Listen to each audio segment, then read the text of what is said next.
Hello बच्चों, अब हम करेंगे question 15। A man purchase some eggs at 3 for rupees 16 and sold them at 5 for rupees 36। Thus he gain rupees 168 in all. How many eggs did he purchase. Question में कह रहा है एक man ने परचेज किए एग, 3 एग परचेज किए और 16 rupees में उसको, मतलब 3 एग 16 रुपीज़ में परचेज किए। एंड सोल्ड देम अगेन, उन्होंने जो परचेज किया था उसमें से 5 एग और ₹36 में बेच दिया। तो उनको क्या हुआ, दोनों ट्रेड करने के बाद उनको हुआ गेन कितने रुपीज़ का, 168 रुपीज़ का उनको गेन हुआ है। तो आपको नंबर ऑफ एक्स बताने हैं। तो सबसे पहले ये मैन परचेज है ना, सबसे पहले इसकी कॉस्ट प्राइस को हम लिखेंगे। क्वेश्चन नंबर 15 हम कर रहे हैं। तो कॉस्ट प्राइस ऑफ कितने एग इन्होंने परचेज किए थे, 3 egg. Cost price of 3 egg कितने रुपीज़ के थे, 16 रुपीज़ के। तो हम 3 एग जब 16 रुपीज़ के थे तो हम पहले 1 एग की कॉस्ट निकालेंगे, यानी cost price of 1 egg. 1 egg की कॉस्ट यानी अगर आपको निकालनी तो आप क्या करेंगे, 16 को 16/3 कर देंगे तो आपकी 1 एग की कॉस्ट आ जाएगी। अब देखिए उसी तरह इन्होंने सेल किए हैं कितने, 5 एग फॉर 36 रुपीज़, यानी क्या हो जाएगा, ये आपका सेलिंग प्राइस हो जाएगा। यानी selling price of 5 egg rupees कितने, 5 एग कितने रुपीज़ के हो जाएंगे, 36 रुपीज़ के हो जाएंगे 5 एग। तो 1 एग कितने रुपीज़ के हो जाएंगे, selling price of 1 egg is equal to कितने हो जाएगा, 36/5, यानी 1 एग 36/5 रुपीज़ के हो जाएंगे। अब देखिए दो यहाँ पे 3 एग कॉस्ट प्राइस इसकी 3 एग की गिवन है और इन्होंने सेल किए 5 है। तो 3 और 5 को हमें क्या करना पड़ेगा, क्वांटिटी को सेम करना पड़ेगा।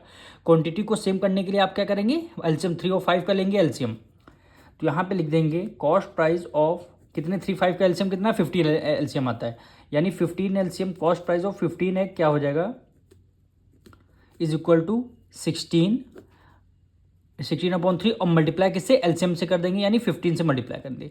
3 1 3 और 3 5 क्या हो जाएगा 15, 16 5 क्या हो जाएगा 80, यानी कॉस्ट प्राइस आपको 15 एग की 80 रुपीज़ आ गई। अब इसी तरह 15 एग की सेलिंग प्राइस निकालेंगे, यानी सेलिंग प्राइस ऑफ 15 एग क्योंकि हमने एलसीएम 3 5 का एलसीएम 15 आया है। तो 15 एग इज इक्वल टू हो जाएगा 36/5 मल्टीप्लाई किससे कर देंगे, 15 से, क्योंकि हमने क्वांटिटी को सेम कर दिया। 5 1 5, 5 3 क्या हो जाएगा 15, 6 3 18, 18 का 8 आ जाएगा, 1 कैरी, 3 3 9 क्या हो जाएगा 10, यानी ₹108 क्या हो जाएगा इसकी सेलिंग प्राइस। अब देखिए 15 एग आपने 80 रुपीज़ में खरीदे और उसको सेल कर दिए 15 एग 108 रुपीज़ में, यानी गेन हुआ कि लॉस हुआ, तो गेन हुआ। और क्वेश्चन में भी बोला है आपको गेन हुआ है। तो गेन क्या फॉर्मूला होता है, गेन होता है जब आप सेलिंग प्राइस ज़्यादा हो आपकी कॉस्ट प्राइस से, तभी आपका गेन हुआ। सेलिंग प्राइस आपकी है 108 माइनस कॉस्ट प्राइस आपकी 80 रुपीज़ है।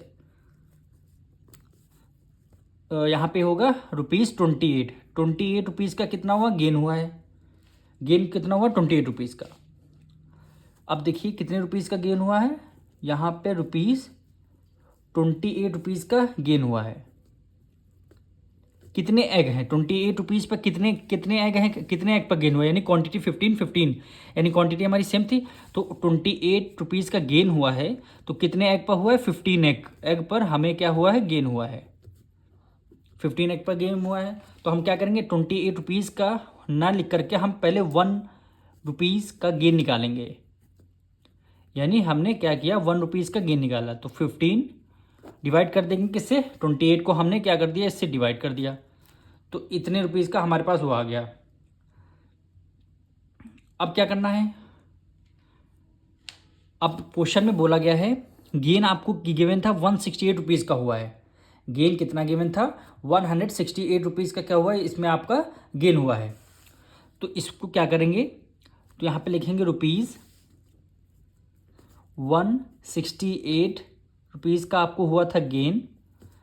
फ्रैक्शन को एज इट इज हमने राइट डाउन किया, 15/28 मल्टीप्लाई कर देंगे किससे, 168 से। क्या कर देंगे, 168 रुपीज़ से मल्टीप्लाई कर देंगे। अब ये 28 की मल्टीप्लाई जब आप 6 से करेंगे तो आंसर देखना 168 आएगा। 28 वन जा 28, 28 सिक्स जा क्या हो जाएगा 168, 15 सिक्स जा क्या हो गया 90, क्या हो गया 90। नंबर ऑफ एग्स हमारे कितने आएंगे 90 एग, यानी 90 एग हमारा क्या हो गया आंसर हो गया। अब मिलेंगे नेक्स्ट वीडियो में।